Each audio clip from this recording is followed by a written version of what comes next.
புதுயுகம் உறவுகளுக்கு வணக்கம் மற்றும் ஒரு பரபரப்பான செய்தி குறிப்பொன்றினூடாக உங்களை சந்திப்பதில் மகிழ்ச்சி.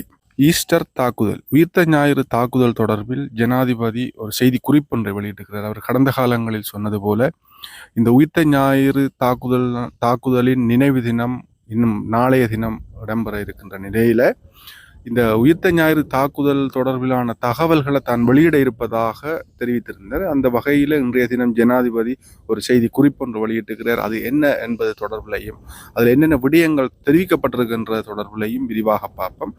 அதேவேளை உயிர்த்த ஞாயிறு தாக்குதல் தொடர்பில் பிள்ளையான் கைது செய்யப்பட்டிருக்கின்ற நிலையில பல தகவல்கள் குற்றப்புலனாய்வு திணைக்களத்திற்கு கிடைக்கப்பெற்றிருப்பதாகவும் அதேவேளை பல சாட்சிகள் குற்றப்புலனாய்வு திணைக்களத்தில் சாட்சி சொல்லியிருப்பதாகவும் தகவல்கள் வெளியாகி இருக்கிறது. அந்த செய்தி தொடர்பிலையும் அதைவிட மிக முக்கியமாக கொழும்பு பேராயர் இல்லம் ஒரு செய்தி குறிப்பொன்ற அறிக்கை ஒன்று வெளியிட்டிருக்கிறது.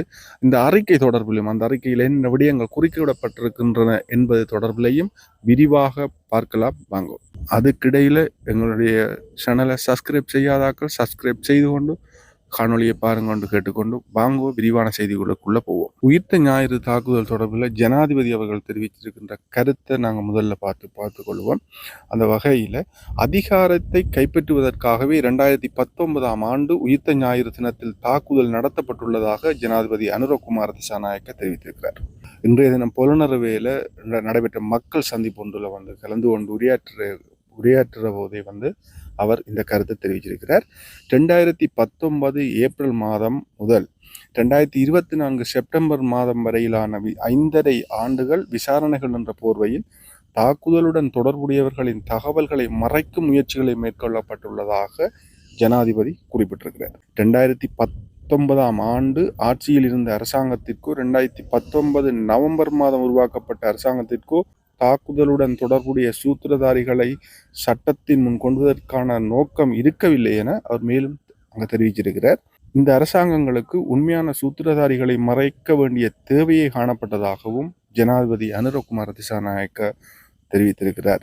உண்மையிலே அந்த அரசாங்கம் தாக்குதல் நடத்தியவர்களை வெளிக்கொண்டு வராமல் அவர்களை மறைத்து, அதாவது அவர்களை காப்பாற்றுகின்ற ஒரு நடவடிக்கையை ஈடுபட்டதாகத்தான் ஜனாதிபதி இதில் சுட்டிக்காட்டுகிறார். தாக்குதல் இடம்பெற்று 6 வருடங்கள் கடந்துள்ள நிலையில தாம் ஆட்சிக்கு வந்த 6 மாதங்களை ஆகியுள்ள நிலையில உயிர்த்த ஞாயிறு தாக்குதலுடன் தொடர்புடைய மற்றும் பொறுப்பு கூற வேண்டியவர்களை சட்டத்தின் முன் நிறுத்துவதற்கு அவசியமான நடவடிக்கைகளை முன்னெடுத்துள்ளதாக ஜனாதிபதி அனுரகுமார திசாநாயக்க தெரிவித்திருக்கிறார். உயிர்த்த ஞாயிறு தாக்குதலோடு தொடர்புடையவர்களுடைய விவரங்களை வெளியிட இருப்பதாக ஜனாதிபதி தெரிவித்திருந்த நிலையில எல்லாருமே பரபரப்பாக அதை எதிர்பார்த்து காத்திருந்தார்கள்.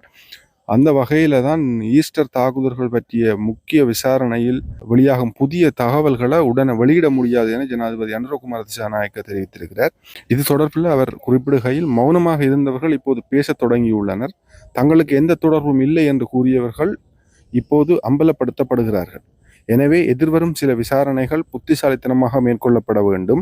மேலும் அவை உடனடியாக வெளியிடப்படாமல் போகலாம் என குறிப்பிட்டிருக்கிறார். இவ்வளவு பார்த்தீங்கன்னு சொன்னால் ஜனாதிபதி முதல் ஒரு விடயத்தை தெரிவித்திருந்தவர் என்ன மாதிரி சொன்னால், ஏப்ரல் தாக்குதல் தொடர்பிலான சூத்திரதாரிகளை தாங்கள் வெளியிட இருக்கிறோம். அதுவும் இந்த ஏப்ரல் 21க்கு முன்னர் அந்த சூத்திரதாரிகள் யார் என்பதை மக்களுக்கு பகிரங்கப்படுத்த இருக்கிறோம்னு சொல்லி முதல்ல தெரிவிச்சிருந்தவர் இப்போ என்ன சொல்லியிருக்கிறார் என்று சொன்னால், இந்த விசாரணையில் புதிய பல தகவல்கள் கொண்டிருக்கின்றன. அந்த தகவல்களை எல்லாம் உடனே வெளியிட முடியாது என்று சொன்னால், அந்த தகவல்களை வெளியிட்டால் விசாரணைகளை உத்வேகமாக முன்னெடுக்க முடியாது என்கின்ற ஒரு தொனியில ஜனாதிபதி அந்த கருத்தை முன்வைச்சிருக்கிறார். என்று சொன்ன முதலே இந்த தாக்குதலுக்கும் தங்களுக்கும் எந்த தொடர்பும் இல்லை என்று சொன்னவர்கள் அம்பலப்படுத்தப்பட்டிருக்கிறார்கள்.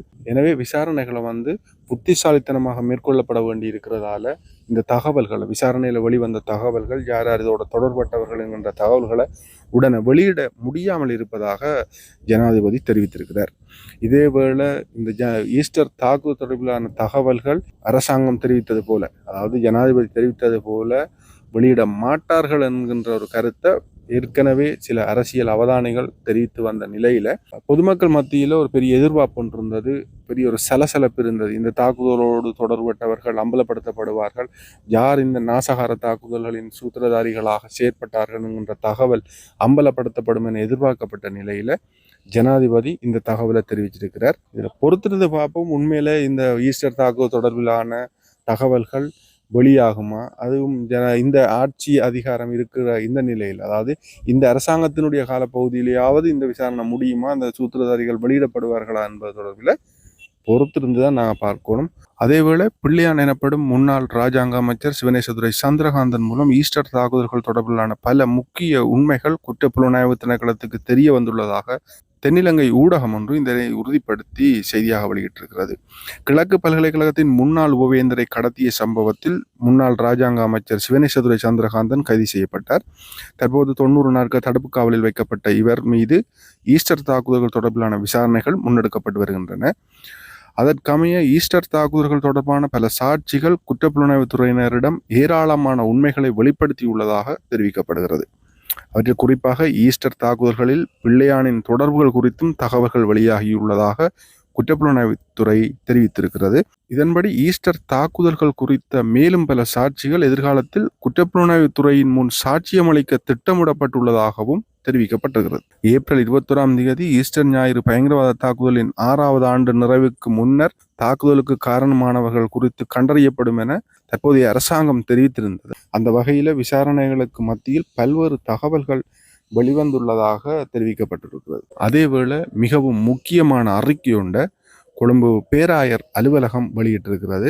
அது என்னென்று பார்ப்போம். உயிர்த்த ஞாயிறு தற்கொலை தாக்குதல் சம்பவத்துடன் கிழக்கு மாகாண முன்னாள் முதலமைச்சர் சிவனேசதுரை சந்திரகாந்தன் தொடர்பு இருப்பதாக கொழும்பு பேராயர் அலுவலகம் தெரிவித்திருக்கிறது. பேராயர் அலுவலகத்தின் தொடர்பாடல் பிரிவு பணிப்பாளர் அருட்தந்தை ஜூட் கிருஷாந்த இந்த விடயத்தை தெரிவிச்சிருக்கிறார்.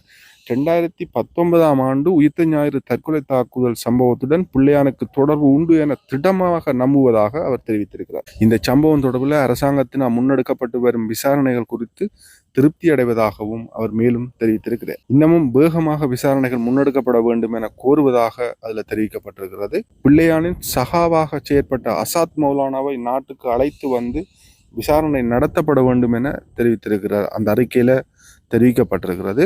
அசாத் மௌலானா சேனல் 4 ஊடகத்திற்கு வழங்கிய நேர்காணலில் அவர் இந்த விடயத்தை குறிப்பிட்டதாகவும் இது குறித்து விசாரணை நடத்தப்பட வேண்டும் எனவும் சுட்டிக்காட்டியுள்ளார். இந்த விசாரணையின் மூலம் பிள்ளையானின் பின்னணியில் இந்த தாக்குதலை யார் வழிநடத்தினார்கள் என்பதை அறிந்து கொள்ள முடியும் என அருட்தந்தை ஜூட் கிருஷாந்த தெரிவித்திருக்கிறார். இதுவரையும் செய்திகளோடு இணைஞ்சு கொண்ட உங்கள் எல்லாருக்கும் நன்றியை கூறி விடைபெறுகிறோம். இதுவரை எங்களோட சேனலை சப்ஸ்கிரைப் செய்யாதாக சப்ஸ்கிரைப் செய்து கொண்டு லைக் பண்ணி உங்களுடைய கருத்துக்களை பகிர்ந்து கொள்வோம்னு சொல்லி கேட்டுக்கொண்டு விடைபெறுகிறோம். நன்றி, வணக்கம்.